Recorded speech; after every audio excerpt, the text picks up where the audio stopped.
Você tem tudo para construir a história que quer viver amanhã? Você deseja ser você mesmo e ainda performar? Essas e outras reflexões e insights estarão na primeira edição do OneBRZ Talks, evento híbrido idealizado por mim, André Dweck, Carolina Lara e Mark Tawil. Um evento único, destinado a você que busca desenvolvimento pessoal, crescimento profissional e almeja assimilar os conhecimentos de super profissionais que estão fazendo acontecer na prática. O OneBRZ Talks acontecerá no dia 9 de julho, às 11 horas, num sábado, e vai reunir empreendedores e pensadores que são referências em suas áreas para o início de uma jornada única aqui em Miami, na Flórida. Você poderá acompanhar esse evento gratuitamente pelo YouTube para aprender com quem realmente empreende com sucesso em segmentos como branding, inovação, comunicação, liderança, conexões e negócios internacionais. Para inscrever-se, clique no botão Saiba Mais, adicione seus dados e escolha como você quer receber o lembrete no dia do evento. Esperamos vocês no OneBRZ Talks.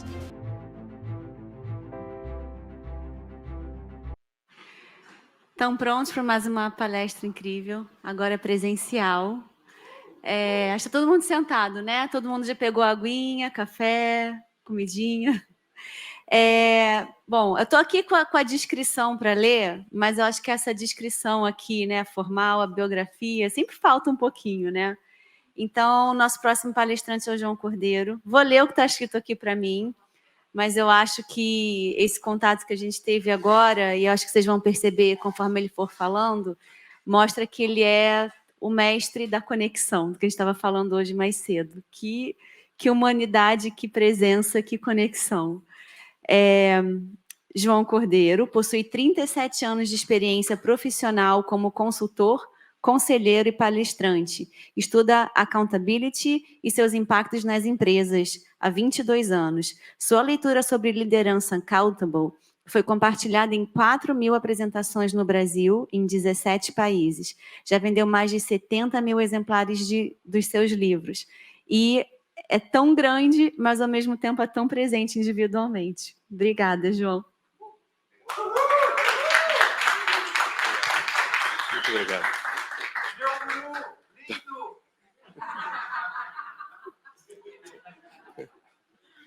O André fica falando isso, mas na verdade, gente, eu que aprendi com ele, viu? Ele não aprendeu nada comigo, não. Foi eu que aprendi com ele.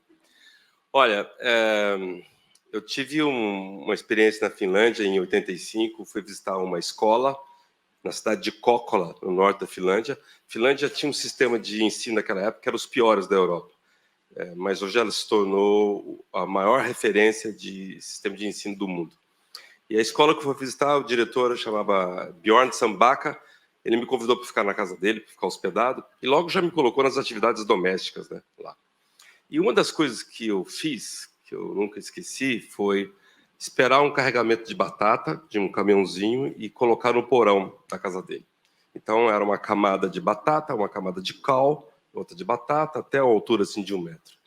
E eu perguntei para ele, o que ele vai fazer com tanta batata? Ele falou, eu vou me preparar para o inverno. Isso era em setembro, né? E eu vi esse comportamento se repetir também nos Estados Unidos, no estado do Wyoming, no Washington, no Colorado, onde eu pude visitar algumas casas, onde 1/3 da garagem estava guardado para lenha. De novo, a mesma coisa, estou me preparando para o inverno, porque se cair a energia, eu preciso ter uma lenha aqui para me segurar.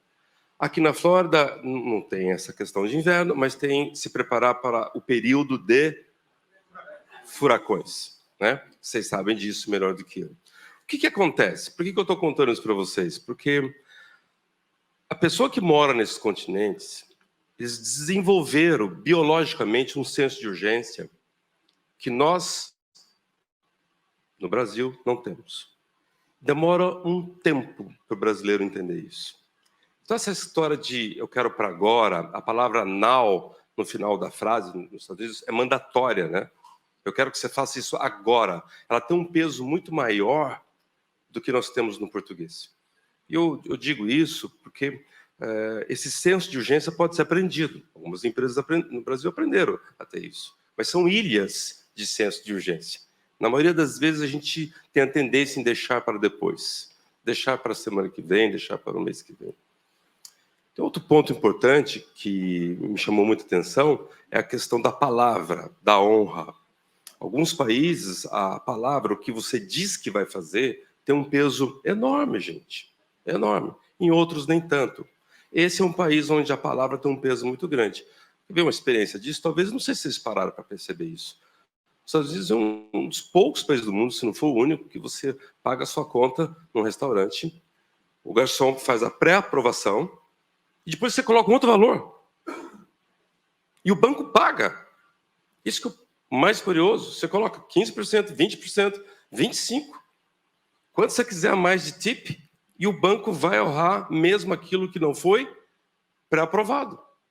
O que tem aí por trás? A sua palavra. Então, o que acontece? Que eu vejo alguns empresários brasileiros batendo na cabeça aqui. E eu não estou falando isso assim para dizer, olha, como você deve ser bem-sucedido nos Estados Unidos. Eu não tenho empresa aqui. Eu não tenho moral para colocar isso para quem quiser empreender aqui. A única coisa que eu estou compartilhando são os meus pensamentos sobre o modelo mental brasileiro e o modelo mental americano. Então, quando um brasileiro está lidando com um cliente e ele fala assim, vou te mandar a proposta sexta-feira, o americano está esperando essa proposta 9 horas da manhã, a hora que ele ligar o computador. E na cabeça do brasileiro, se ele mandar até às 5 da tarde, tá ótimo. O que não é. E isso, gente, não é só com um e-mail que dá o problema. Dá problema com entrega de mercadoria. Exportação brasileira. Os exportadores brasileiros têm uma imagem péssima no exterior. Por causa do prazo, não por causa da qualidade do produto. Porque o container era para sair hoje, mas saiu semana que vem. Tá tudo bem. Não tá. Gente, não tá tudo bem. É senso de urgência, a palavra. E a palavra mais importante que eu tenho, tem algumas palavras que tem somente em alguns idiomas, né? Não tem em outros. Vocês sabem, no português tem algumas que só tem lá, como, por exemplo, jabuticaba, porque é o único país do mundo que tem jabuticaba. No idioma na Islândia, tem cerca de 46 palavras para neve. Deve ter neve para cacete lá, gente. Para eles terem tanta classificação diferente para neve. Mas no idioma inglês tem uma palavra chamada accountability. Maravilhosa, maravilhosa. Que é ensinada em alguns países do mundo, na Noruega, na Finlândia, na Dinamarca, na Suécia, na Nova Zelândia, na Austrália. É ensinada para crianças de 3, 4 anos de idade. Que no nosso idioma não tem. O que quer dizer isso? É um nível acima de responsabilidade. Então, eu imagino assim, eu divido em 4 degraus. A gente tem responsabilidade, porque também tem em inglês, né? Responsibility. Aí eu vejo um segundo degrau, que é protagonismo, quando a pessoa o protagonista é o centro, né? Numa peça de teatro, o núcleo de protagonista a história gira em torno dele. É quando um indivíduo faz um movimento único. Ele não é a única pessoa, mas ele que inicia, ele é o principal.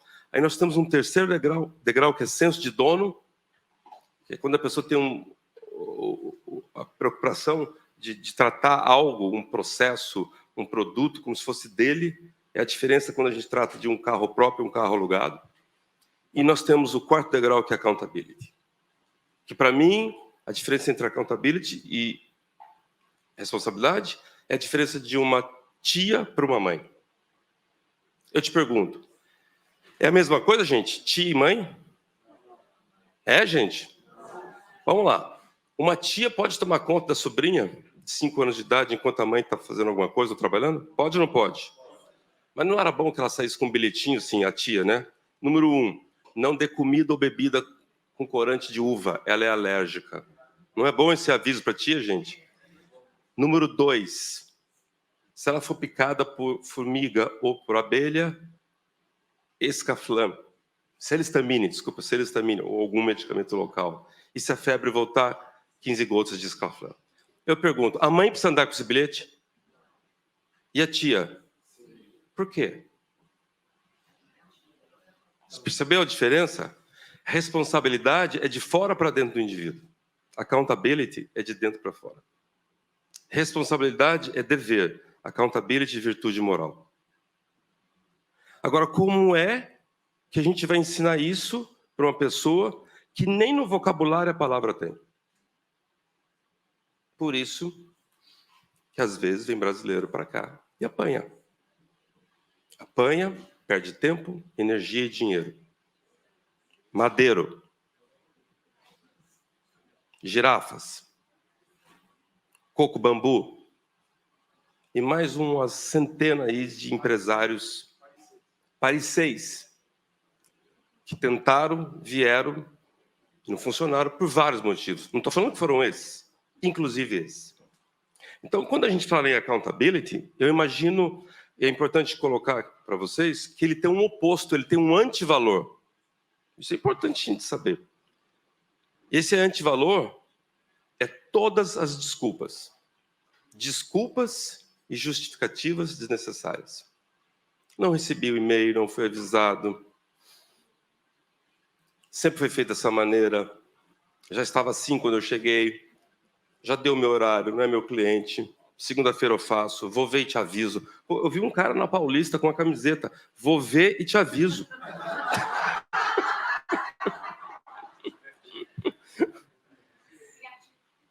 Esses comportamentos são gerados, que eu chamo de desculpability, que é a habilidade de fugir da responsabilidade, eles são gerados, amigos e amigas, instintivamente.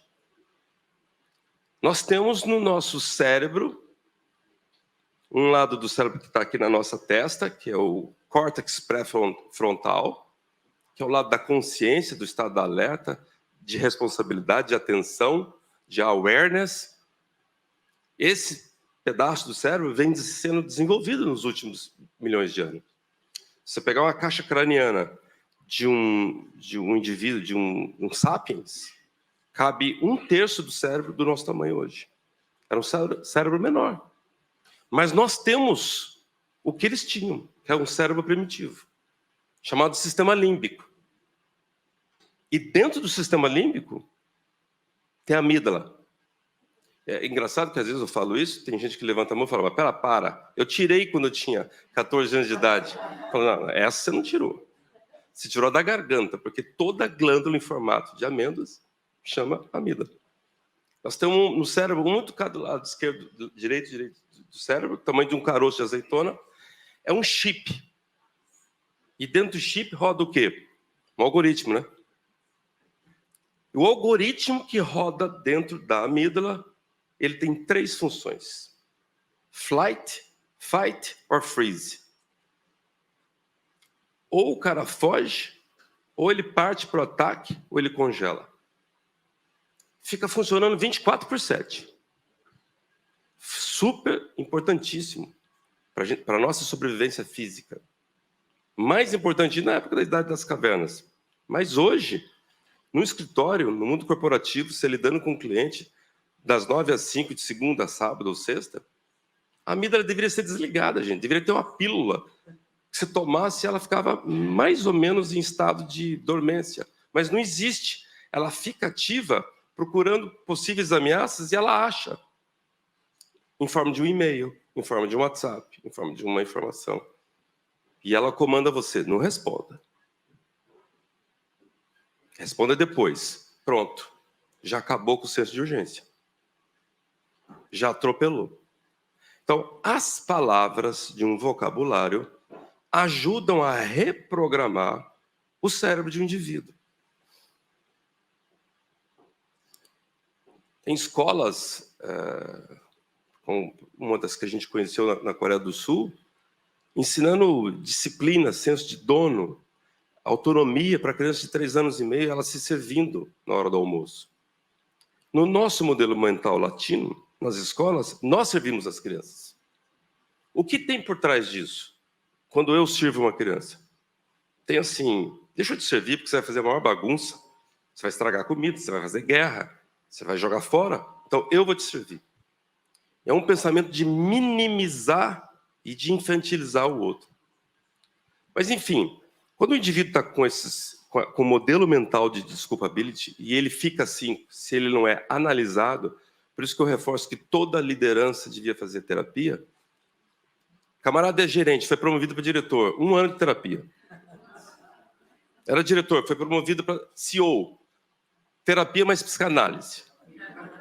Virou dono do seu próprio negócio. Psicanálise, constelação familiar, tudo que tiver direito para o indivíduo se conhecer. Porque ele vai fazer cagada. Porque quanto mais promoção o cara tem, maior o ego infla. Maior o ego, menos pensar no outro, mais pensar em si. É a mente governada por desculpability e ele passa a ter alguns comportamentos. Cerca de 10 comportamentos. O comportamento de agir como vítima, de se colocar menor que a circunstância. O comportamento de fingir que não está acontecendo nada. Gente, isso aqui é péssimo na sociedade. Péssimo.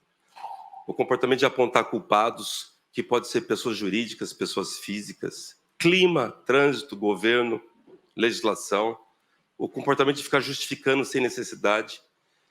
Esse justificar sem necessidade é o seguinte: você imagina uma coisa, você me pede uma coisa para o dia 30, eu não entrego no dia 30, além disso eu vou até você, gasto o seu tempo te dizendo por que eu não fiz.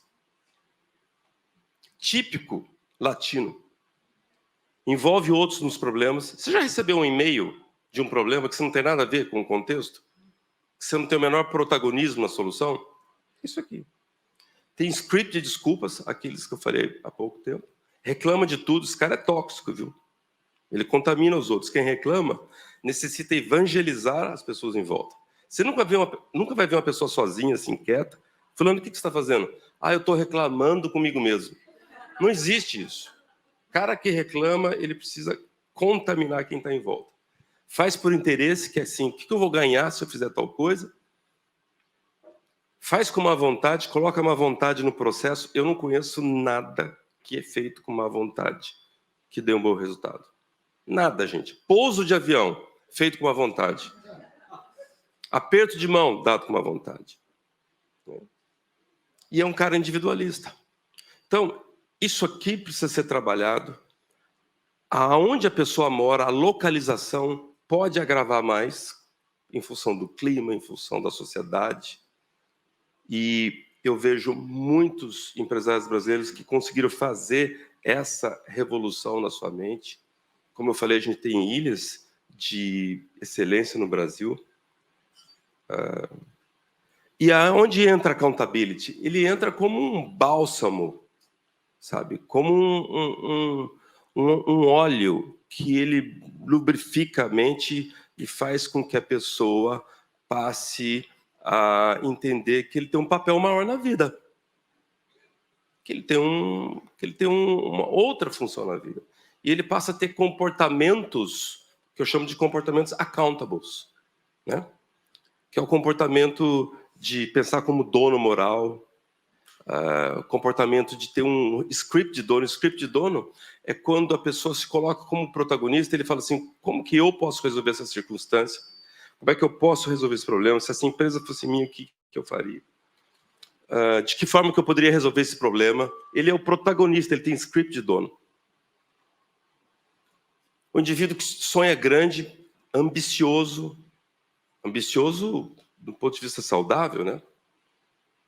Quer sempre conseguir alguma coisa, está inconformado com o que tem de conhecimento, ou com o que ele é, ou com o que ele conquistou, quer algo mais.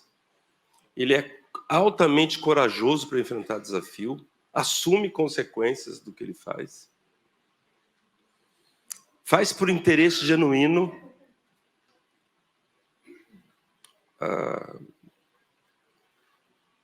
É um camarada que lida bem com enfrentamento saudável, com franqueza, gera resultados e é colaborativo.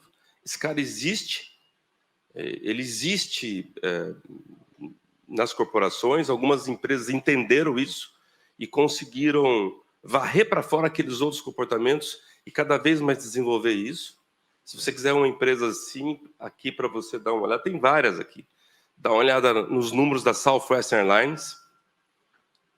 Você compara lucro líquido da Southwest Airlines, lucro líquido por colaborador, comparado com a United, com a American Airlines, é covardia. Ela dá um pau nessas outras empresas.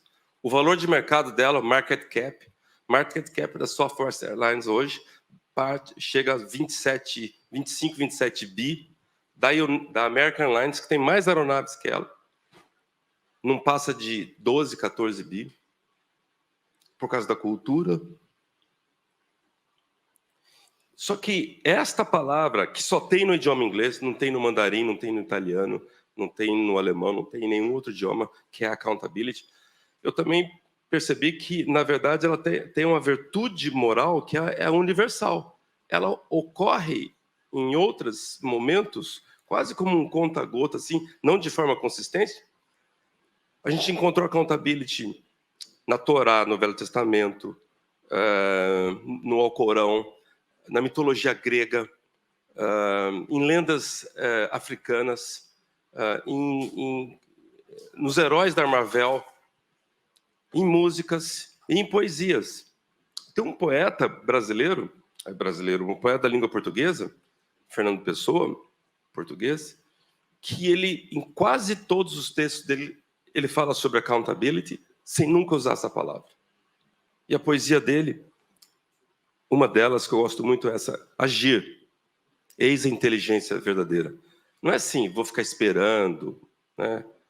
Vou escrever um livro, eu vou. Não, escreve, né? Agir, eis a inteligência verdadeira. Serei o que quiser, mas eu tenho que querer o que for. Ninguém pode querer por nós. Eu que tenho que querer. O êxito está em ter êxito. Essa frase eu demorei um pouquinho mais para entender. O que ele quis dizer com isso, né? O êxito está em ter êxito. Ele quis dizer o seguinte: não está em condições de ter êxito, porque muitas vezes a gente fica pensando assim: se eu tivesse tal coisa, se eu tivesse recurso, se eu tivesse investimento, se eu tivesse tais condições. E eu vi isso na prática quando você vê isso na prática quando você vê assim um time de futebol, né, brasileiro, que perde um jogador e ganha do time que está completo. Já ouviram falar disso ou não, gente? É isso. Então, o êxito está em ter êxito. Condições de palácio tem qualquer terra larga, mas aonde estará o palácio se não o fizerem ali? Accountability, não é, gente? Não é lindo? Obrigado. Até a próxima.